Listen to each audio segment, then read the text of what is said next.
بہت سے ایسے واقعے.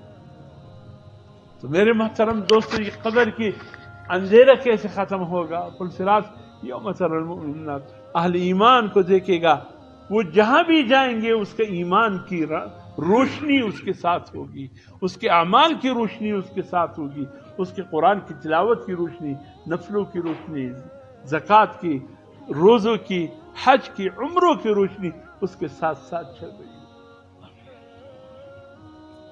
اور فرمایا، حضور صلی اللہ علیہ وسلم نے فرمایا، پل صراط انتہائی اندھیرے پہ ہے اور سخت راستہ ہے، صرف وہی پار کرے گا جس کے پاس اعمال کی روشنی ہوگی جو دنیا سے لے کر گیا ہو. فرمایا کسی کی روشنی، حضور صلی اللہ علیہ وسلم فرمایا اتنا ہوگا کہ بس سامنے تک نظر آئے گا، کسی کے اتنا ہوگا کہ مدینے کے اختتام تک، کسی کے اتنا روشنی ہوگا کہ مدینے سے مکے تک. فرمایا کسی کے پاس